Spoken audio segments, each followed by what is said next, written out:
So far, we have covered the theoretical basis of Dharma practice and also covered the key essence or key points of practices in daily life. And now we're going to cover the methods of teaching and its skillfulness. If one do not know the proper technology, it's not easy to achieve spiritual achievements.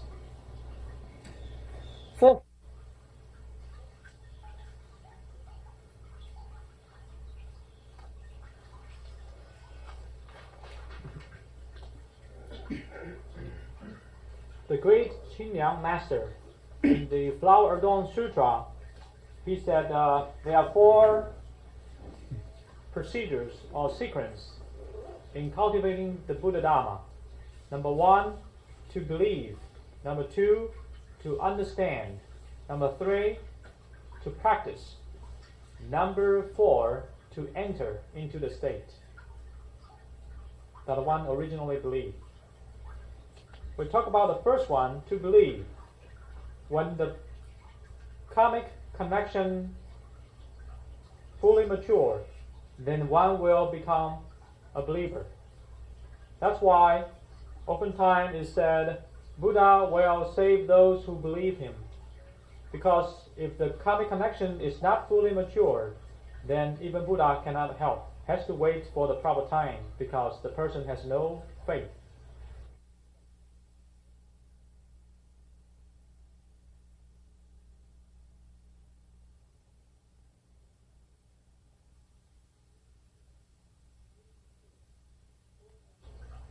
Fully mature, then one will become a believer. That's why oftentimes it's said, Buddha will save those who believe him.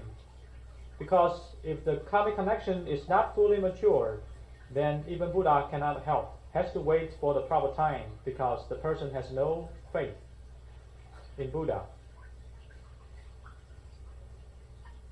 For Buddhism, it is not just you believe, then you be saved, as other religion has proclaimed. We need, after belief, the realization, the understanding of Buddhism. Understand the truth of the human life and the structure of the universe. With proper understanding and the faith into the enlightened Buddha, then one would be able to do the third item, which is practice,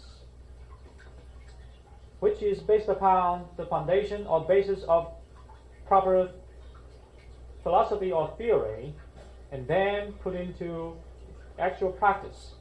It is not just blindly practice without the faith or proper understanding.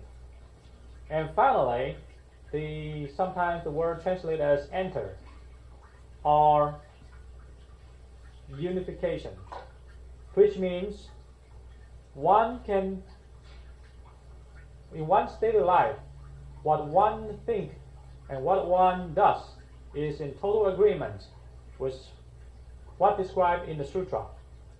And the sutra and one's life become inseparable. That's the time then it's called enter. Enter, and the sutra, everything become you and is not separate from you. This belief, enter, and the sutra, everything become you and is not separate from you.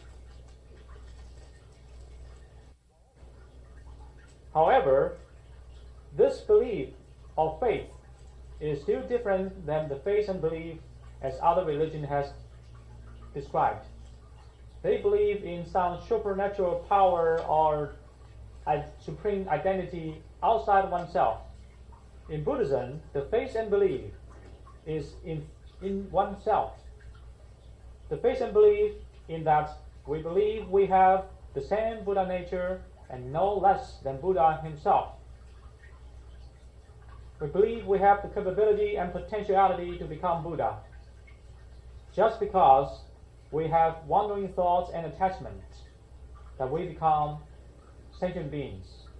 If we can remove the vexations, the attachment and wandering thoughts, we can see our own self-nature, the Buddha nature, and we will be no different than the enlightened Buddha. So the first faith or belief is faith and belief in oneself. And then comes the second belief and faith, is what Buddha teaches us and what kind of person Buddha is. That is belief and faith in Buddha. It comes after the belief and faith in oneself. In Ming Dynasty, Venerable O.E. Master, he also further explained the belief into belief of phenomena world, belief in the theory. The theory is that we all have the same true Buddha nature.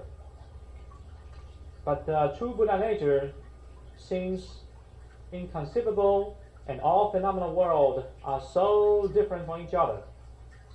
It is because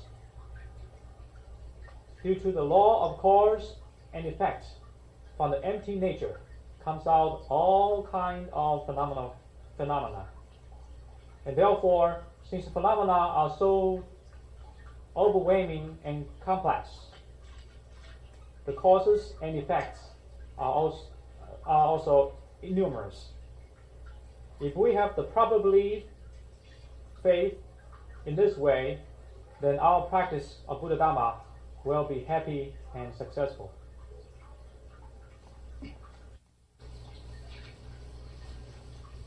In the ancient time, the student always follow the teacher closely and oftentimes follow one teacher.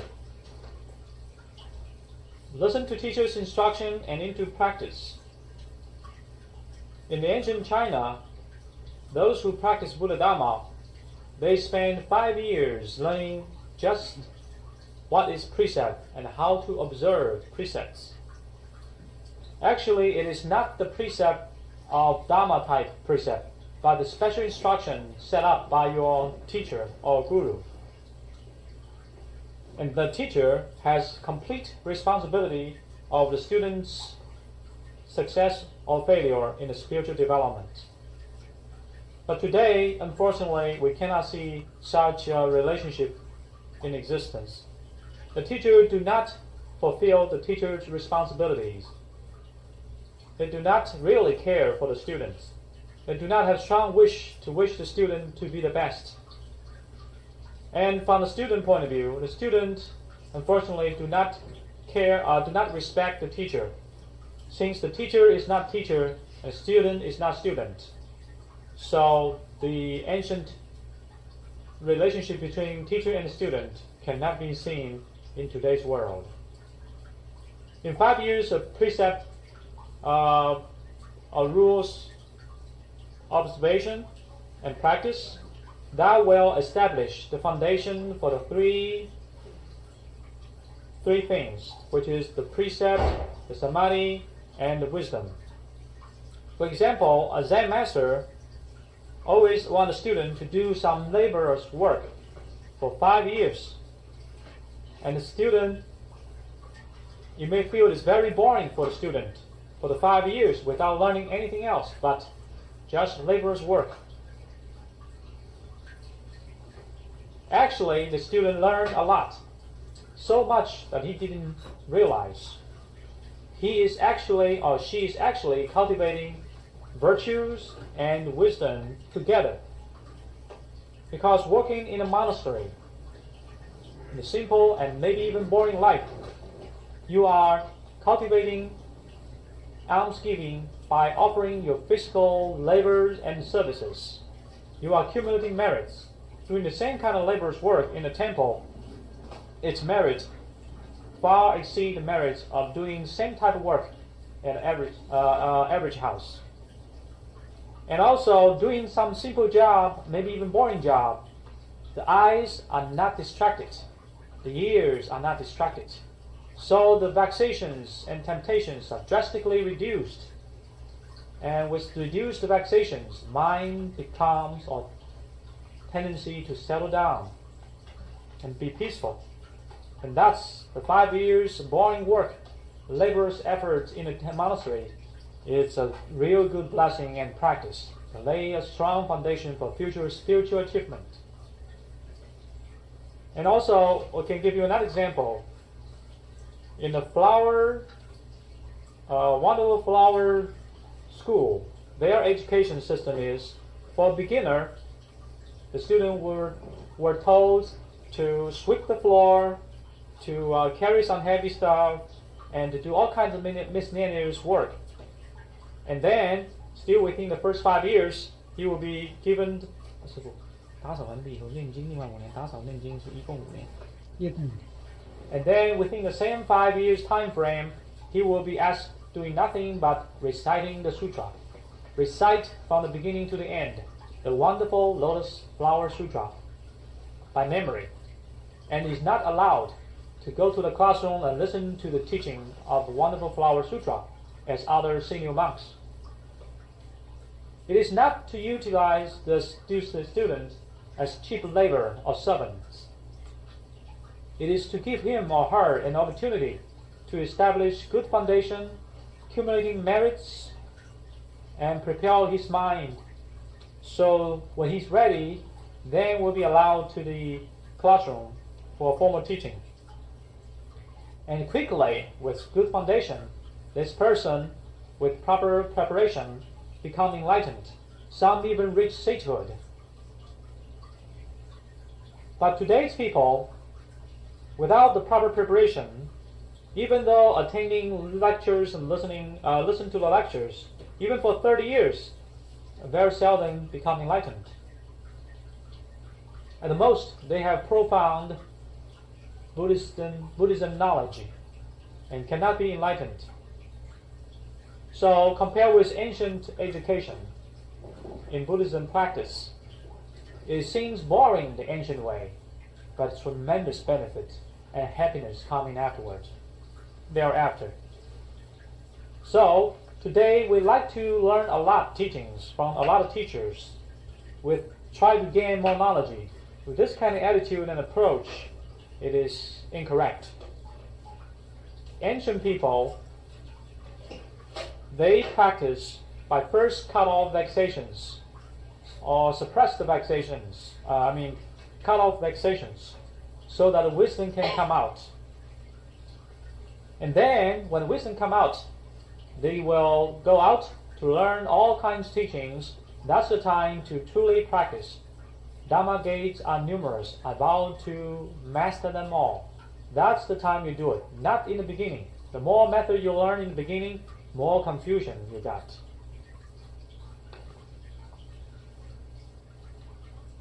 Not only too much knowledge doesn't do you any good in realization, in enlightenment. It actually creates your wandering thoughts, your even evil thoughts. That's because your mind is totally confused. Therefore, in order to truly obtain spiritual achievement, one must first start with one sutra and only one sutra. Just like the Zen traditions or the Vajrayana Buddhism tradition, start with one thing. For people who practice sutra chanting, if that's your practice, then you go ahead and chant the sutra. Do not try to understand the meaning of the sutra. Just chant the sutra non-stop. Because when you chant the sutra, the precept, the samadhi, and the wisdom are accomplished simultaneously. When you chant the sutra with all your concentration and sincerity, you are not doing anything wrong or evil. You perfect your precept.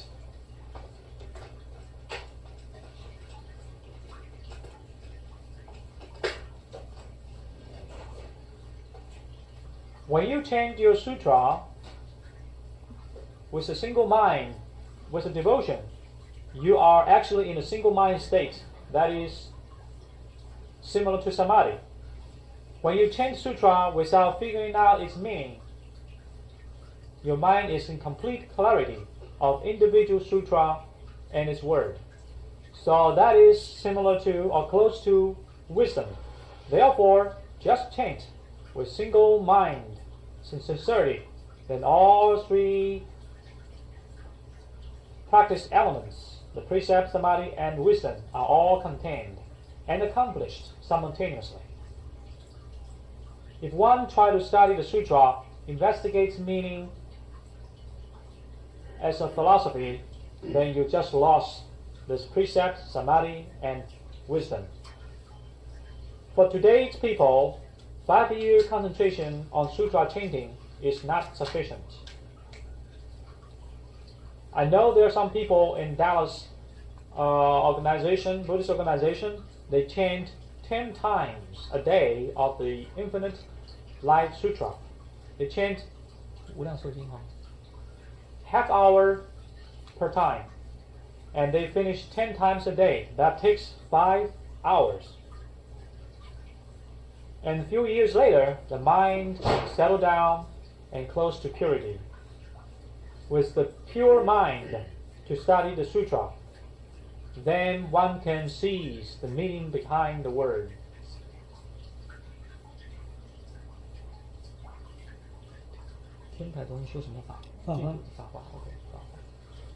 For Pure Land School students, one need to concentrate in chanting the Infinite Life Sutra. For Tentai School of Chinese Mahayana Buddhism, you need to concentrate to your main sutra, that is Flower Adorned Sutra. For the Flower Adorned Sutra, for the Flower Adorned the Wonderful Flower Sutra. And after 5 years, when the mind settled down and close to purity, then one will be able to benefit from that. And today's people, due to thought contamination, it was contaminated so deep and so early, then the time to decontaminate need to be more than 5 years.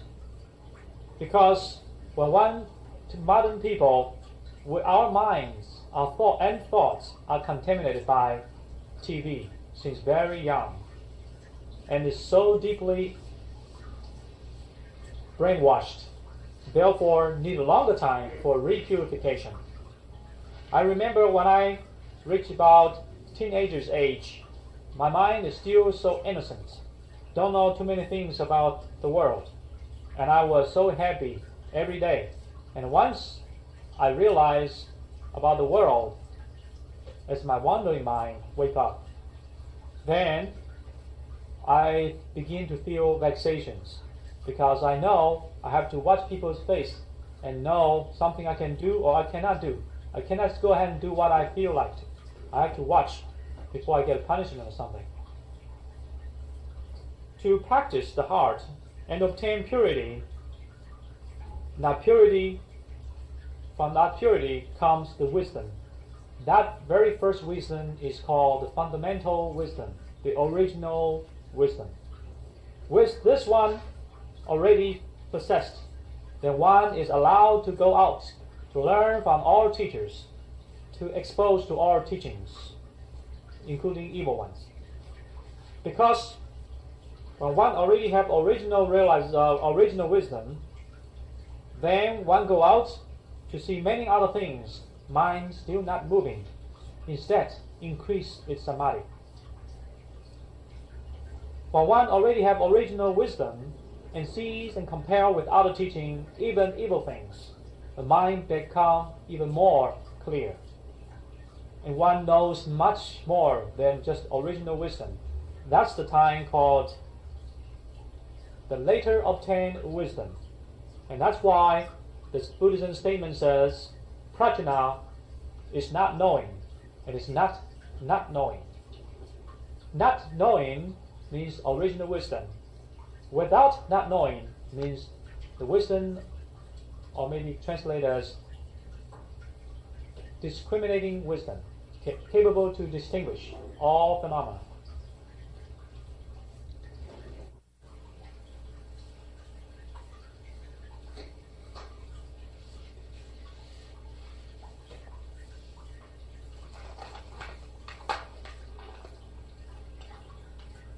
the ancient Chinese people practice Buddha Dharma, they respect the teacher and teacher's teaching. Due to the profound foundation from Confucius, therefore do not emphasize the Theravada Buddhism that much, because they can use the substitute foundation. What is that foundation? It is the 5 virtues emphasized by Confucius. That is kind, good, respectfulness, frugality or carefulness, and patience, endurance. And with this foundation, then follow the 3 practices, the precept, samadhi, and wisdom, and 6 paramitas, and plus 10 great vows. Then one can step by step marching toward higher level of spiritual practices and achievement. And this sequence is universal to all schools in Buddha Dharma. No matter it's Vajrayana Buddhism or other type of Mahayana or Mahayana Buddhism, no matter is Zen type of school or the teaching school, which emphasize sutras, they all follow basically this kind of principle. If they do follow this one closely, the spiritual achievement is anticipated.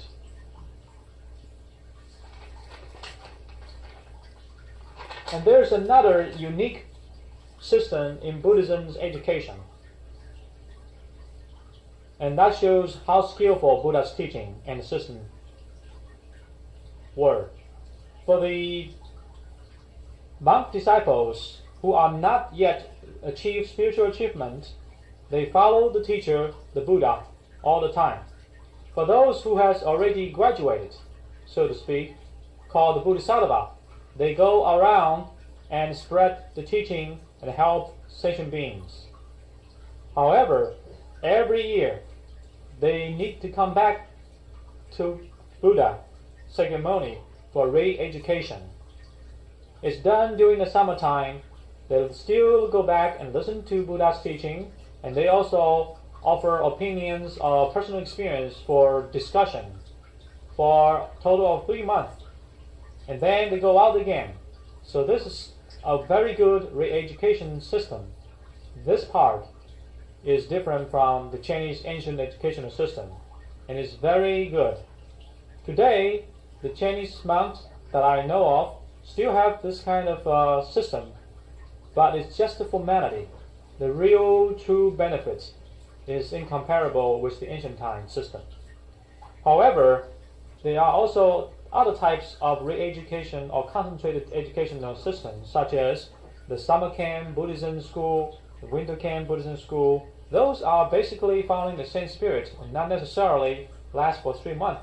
And that's still a good system, need to be promoted more.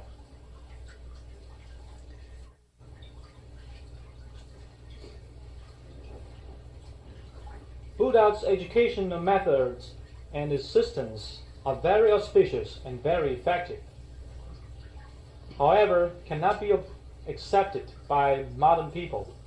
Modern people believe the more you learn, the more knowledgeable you are. As such, today's Buddhism education, the so-called Buddhism Institute, only can help people obtain a PhD degree. Then after that one, with a PhD degree in Buddhism, one can obtain fame and some profit. But it has nothing to do with color vexations, and not to say rich sagehood. In the ancient time, Confucius do a lot of itinerary teach, just like a Buddha. Buddha, well, you oftentimes brought 1,200 monks and travel along together. Therefore, they travel from one place to another place, and only if somebody is very rich and financially capable to invite Buddha will have the capability, will be able to invite Buddha, because it's a big group coming together, traveling together. This monastery system was first established in China, the permanent monastery system. In India, when Buddha traveled around, they carry bowls and they knock the door to request for food offerings. And in the society of India, with that kind of culture, people who knock the door and request for food in order to continue their practice without paying attention to seek for material reward, respect, worth the highest respect of the society. But this is the opposite in the society of China. If people begging around, knocking the door, receive despise from the Chinese family. Since the Buddhist masters were invited by the emperor of China, and after the food offering of the emperor just cannot allow the monks to go out and knock doors begging for food. So a permanent monastery was established. Therefore, material life were improved a lot. Actually, the time to first establish a monastery is by the 8th patriarch, who is the next generation from the famous 6th patriarch. The 8th Zen patriarch's name is Daoyi Mazhu. By the way, the Mazhu is not the same Mazhu, local religion and belief in Taiwan. This is the patriarch Ma, to be the number 8th patriarch of Zen Buddhism. He first started the monastery system, and then later on another Bai Zhang. At the same time, Zen master Bai Zhang established rules and regulations called the monastery's rules and regulations. And this monastery system is very much like an institute, but is specialized institute. And this kind of system was unique in China.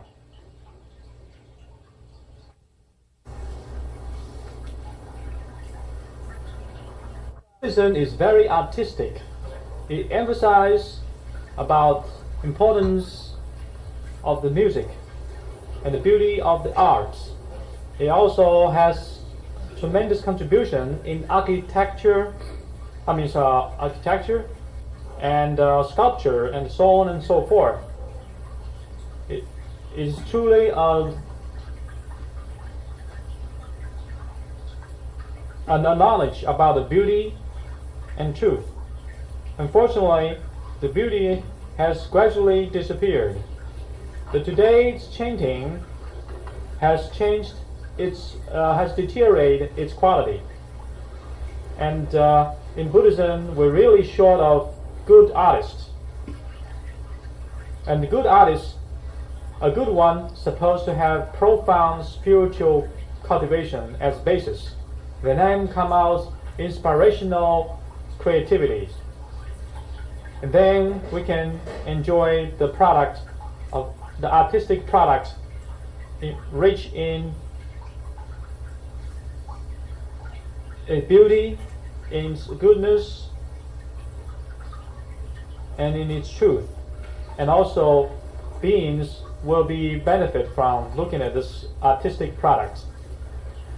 In chanting, for example, due to the mind is not pure, the chanting is not that effective in purify environment and the beings around. Sometimes it's not as beautiful as the hymn of Christianity, and that's because short of people with artistic art and short of practice. But still, there are some beautiful work left in mainland China, such as the stone cave and numerous products carved on the stone wall in the Dunhuang. in the desert area of mainland China. 还有一个什么云门石窟。云冈 And also there's another stone cave in Yungang. And recently in the 河北平附近哈，北平房山北平房子的房屋的房 In the 山 Fangshan County of in the kind of near Peking area, there are over 20,000 of stone carved board that ancient Buddhism scripture the scripture was actually carved on the big board about 3-4 inches thick, and it's carved on both sides. And each word are carved beautifully, and they are hiding in 7 different caves underground. 地下道。 And now the Chinese Communist Authority only disclosed 2 to the public. The other 5 never opened to the public. With this thing we found in recent time, we have to admire and pay our highest respect to the ancient Chinese people, of course, ancient Chinese Buddhists, for their endeavor to try to save the Buddha's teaching and made into permanent stone board to keep the knowledge. And due to the complete translation of the sutra, some of those sutra can only be found in the carved stone board and cannot be found in other printing material.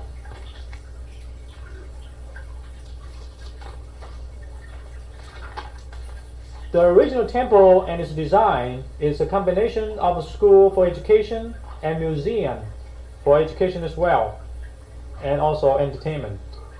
It is high-level art. It can inspire our wisdom.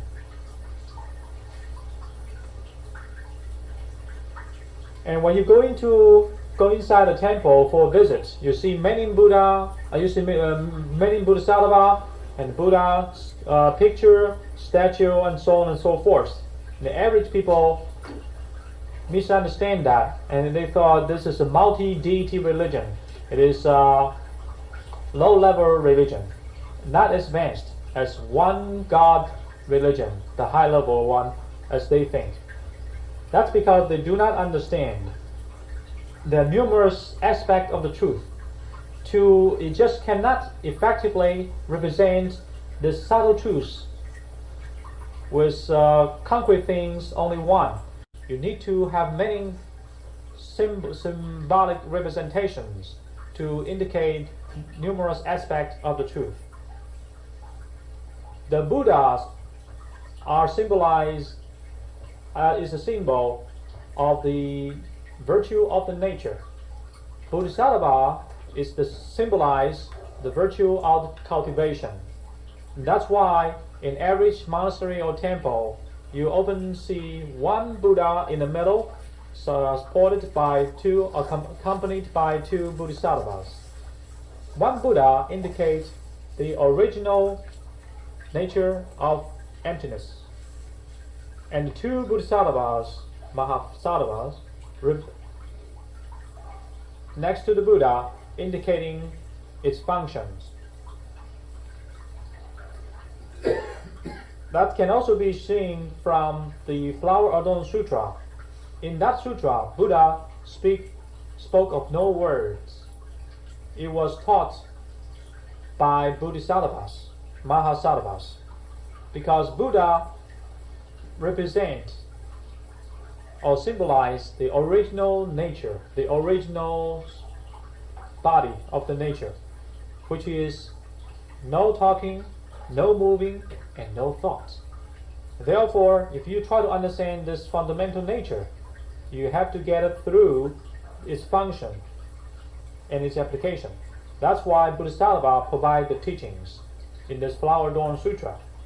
And there are 2 Bodhisattvas, basically, one indicating the action, one indicating the theory part, the realization portion. The realization related to the theory, and the action related to the practice.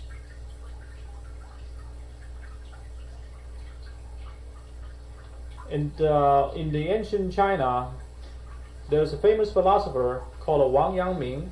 He has a philosophy called knowledge and practice is in one and inseparable.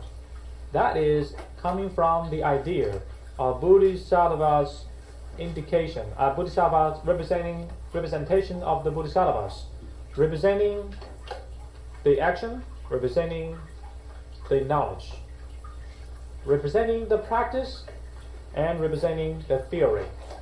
So Mr. Wang Yangming get the inspiration from Buddhism and come out his new philosophy as knowledge and practice are in one. We can also take another look. In the temple, we see Buddha Sakyamuni statue in the middle, accompanied by two other Bodhisattva. One is Alan, the other one is Jiaxue Zunze. Alan indicating knowledge, because he's number one in knowledge or philosophy. The Jiaxue indicating or representing the action and the practice.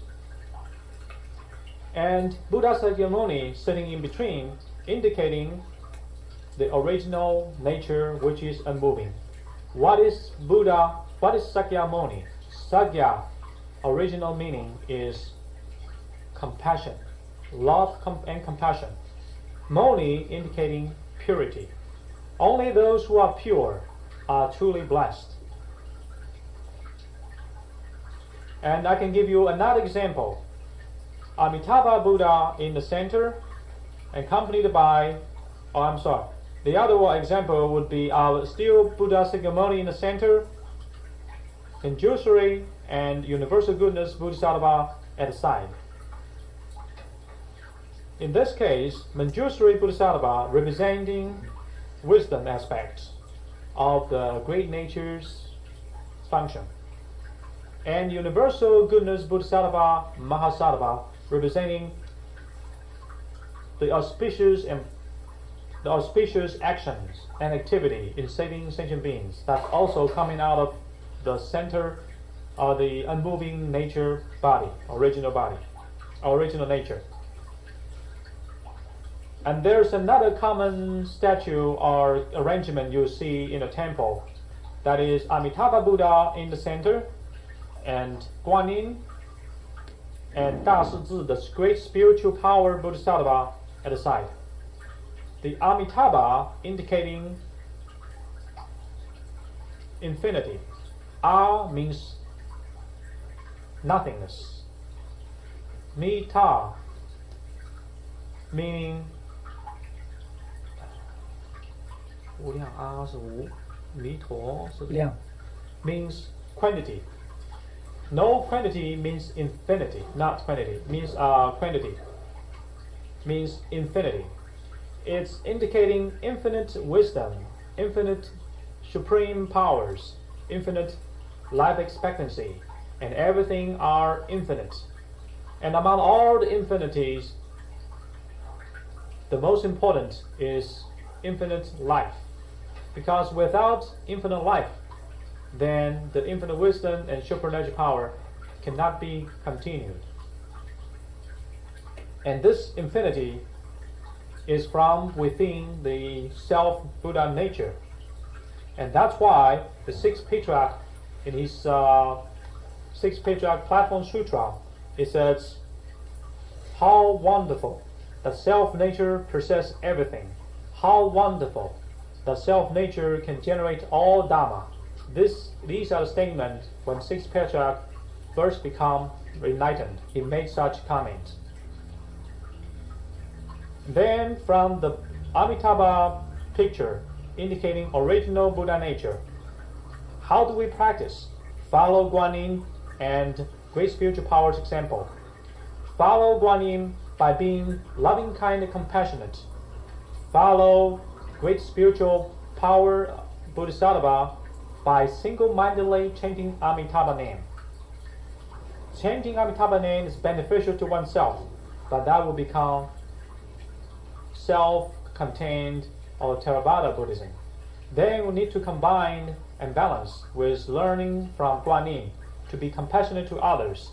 Then one will perfect one's practice and benefit not only oneself and others as well. So from the statue arrangement, we see the tremendous meaning and profound philosophy are hiding behind it. In the temple, there is a main hall in the center. You look from outside inwardly, it's like two compartment. But once you go inside, it's just one complete hall. This has a meaning. Looking from outside as if there are two parts in two compartments, indicating there are universal supreme truths and versus worldly truth. Once you go inside, that means universal truths are not separate from the supreme truth. And then you're first going to see in the temple the Maitreya Bodhisattva's picture or statue in the center. And the first structure or building in the temple is called Heavenly King Palace. In the center of this Heavenly King Palace seated Maitreya Bodhisattva Mahasattva. And this Heavenly King Palace is basically a place where Dharma Protector resides. 4 different Dharma Protectors reside there. And they protect the Dharma practitioners. And the statue of this Maitreya Bodhisattva Mahasattva is carved, as we all see in the restaurant, the Happy Buddha statue, with big smile on the face and a big belly. Which means, big smile means one must be always happy to interface with others. And big belly means one must have great compassion, great tolerance and patience in one's own mind, or the mind is of equanimity. So outwardly, there's happy, smiling. Inwardly, is peace and no moving, or equanimity. With this statue indicating if you too have great tolerance inside and happy smile outside, as reminded by the statue, then you are qualified to practice Buddha Dharma. And you are truly entering into the Dharma realm. Now, talk about the 4 Dharma protectors around the Heavenly King Palace.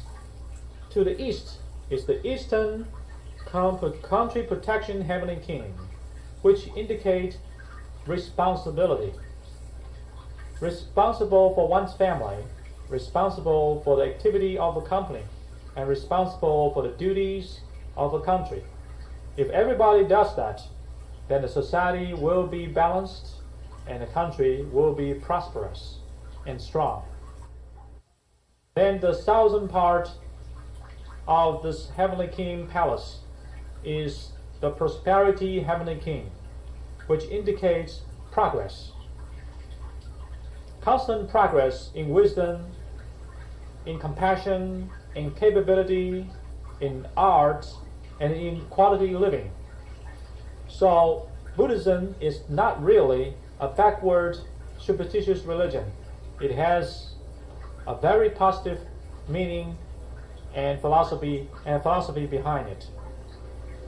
To the west of this Heavenly King Palace is the Western Wide-Eyed Heavenly King, which indicate one need to constantly observing the environment and learn from the environment.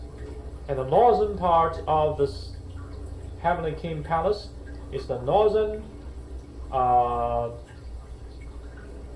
knowledgeable Heavenly King, knowledgeable in listening. Now that means one need to listen to the environment and learn from the environment and accumulate knowledge. Chinese proverb said, one need to read 10,000 rolls of scriptures or books and travel 10,000 miles. That is to say, one need to learn, to see, to hear, and therefore will be able to gain knowledge from the world, and will be able to learn from other people's strength and avoid other people's faults or weaknesses. Therefore, the statues sculpted and placed around the Heavenly King Palace has very good educational meaning. Buddhism is not superstitious at all.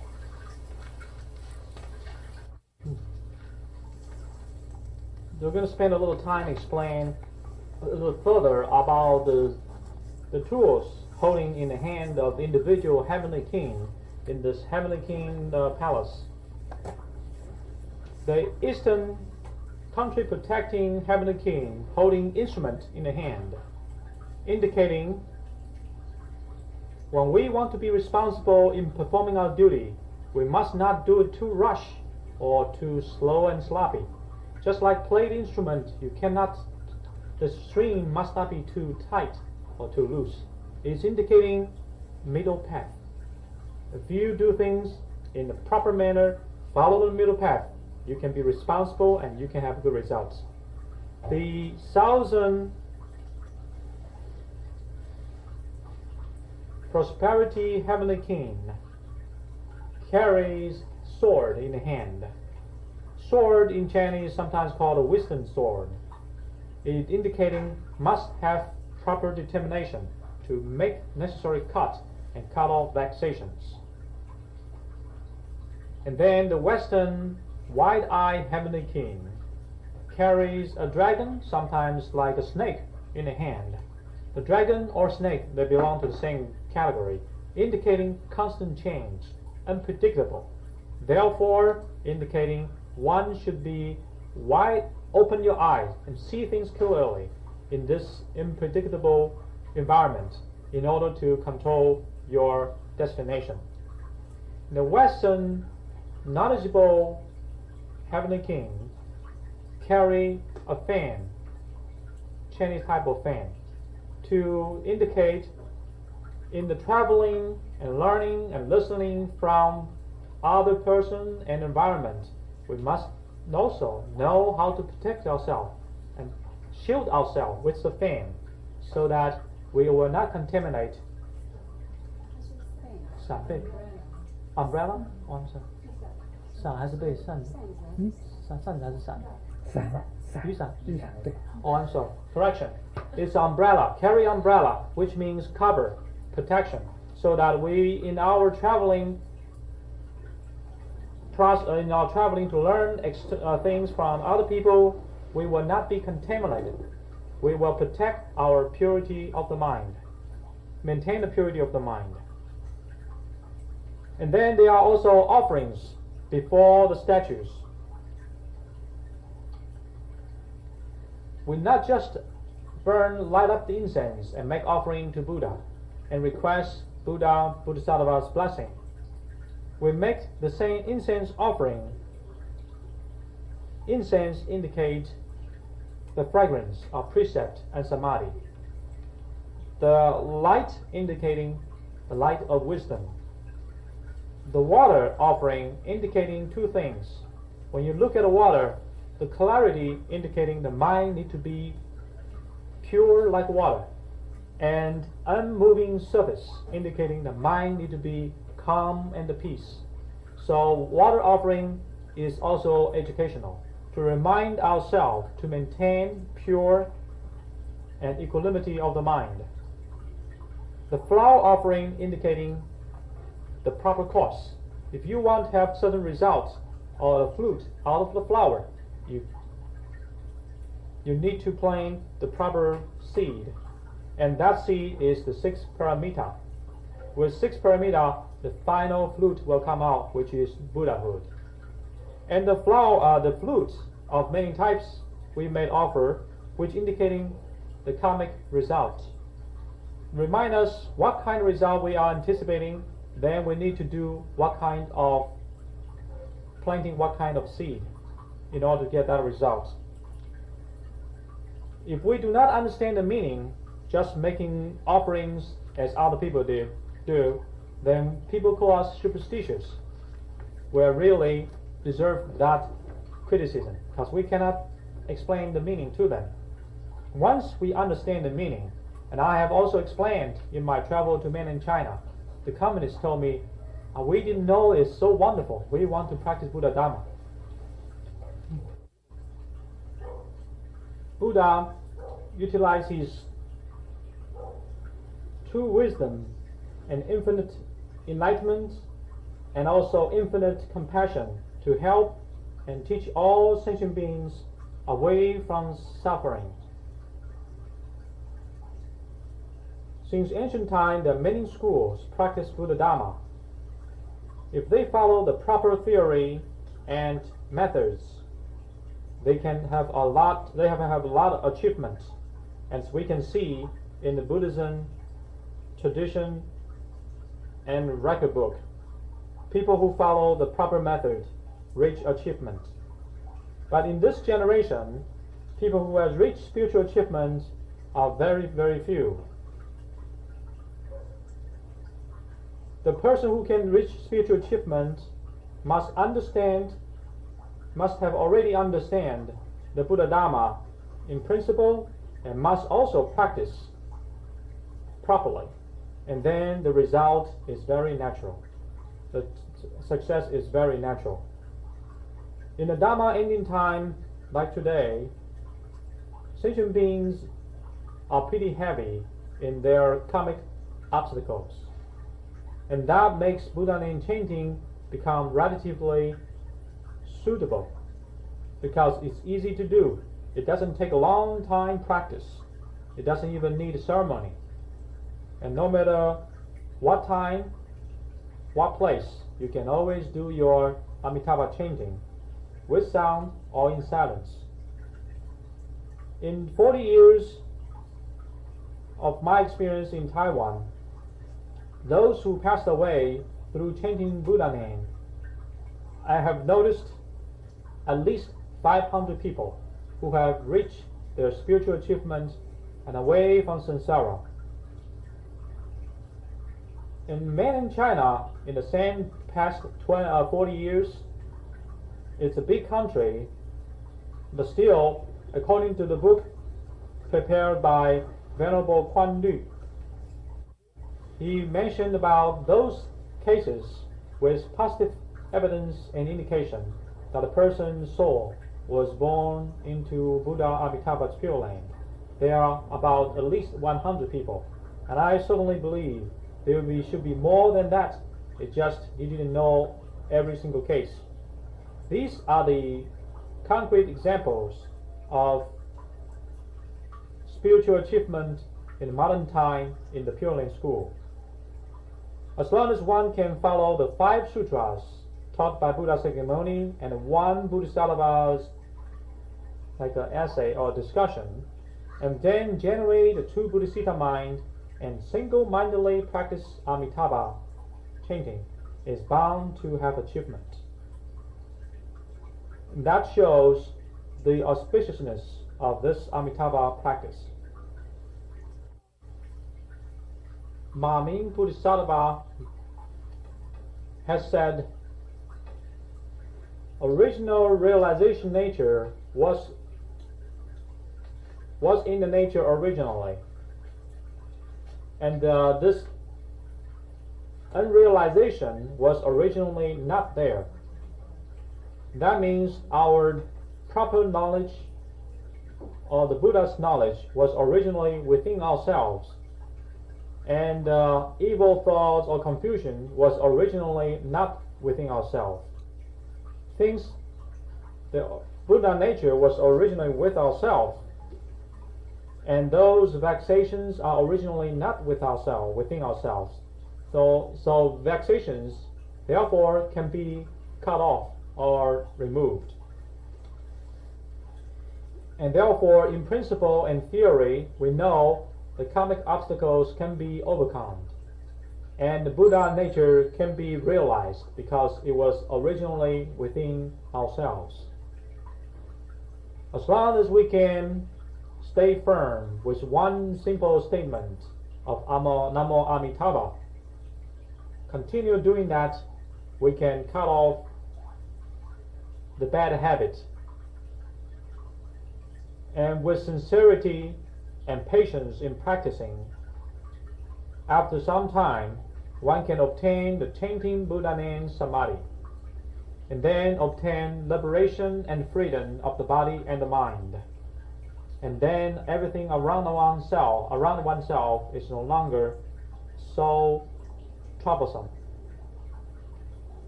Liberation means what? Means free to go or free to stay. Whenever feel like to leave this world and to go to the Pure Land, one has the free will and capability to do it. If one try to like to stay on earth for a little longer, one have that kind of capability if one have reached the chanting Buddha name Samadhi. Now, why some people can obtain that kind of spiritual level and I cannot? It is because our practice is not hard enough. Then you may ask the question, how long do I practice Amitabha name chanting to gain liberation of the body and mind, so I can do anything freely to my own will? According to the records in the ancient Buddhist biography or records, if you practice diligently, it takes 3 years to reach the liberation due to Buddha name chanting Samadhi. Say if the nuclear bomb is going to explode above your head, but you already have reached Buddha name chanting Samadhi, you can smile to the nuclear bomb and say goodbye to nuclear bomb, because you have the free will and the spiritual achievement to leave this world anytime you want. In the 1900s, a great scholar and a master called Ouyang Jingwu, he said, Buddha Dharma are very convenient and flexible. There are many doors leading toward the Buddha Dharma, and that's not fixed to any pattern.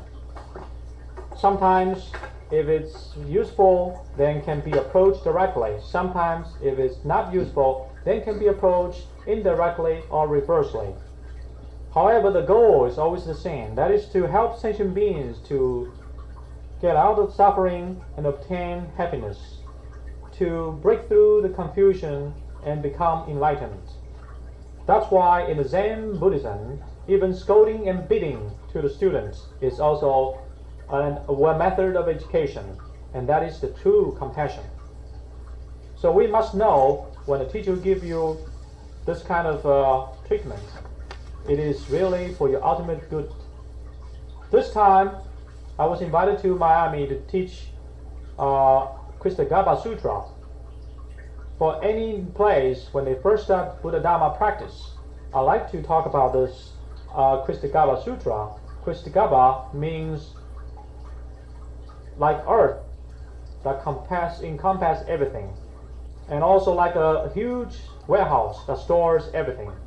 So our practice need to be like Kristagarbha's name indicated, to have great capability to absorb everything and everything from of the self nature, which can absorb and contain all the pleasures.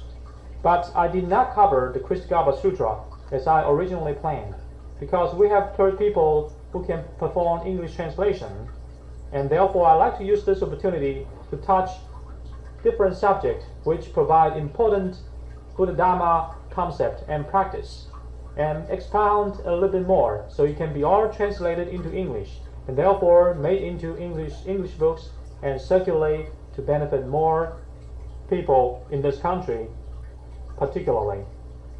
But do not be disappointed.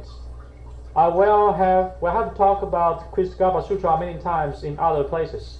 I will have the Chinese version after compiled, made into the audio tapes, and mailed to Miami, and you can share the Kristagarbha Sutra by listening to the tape.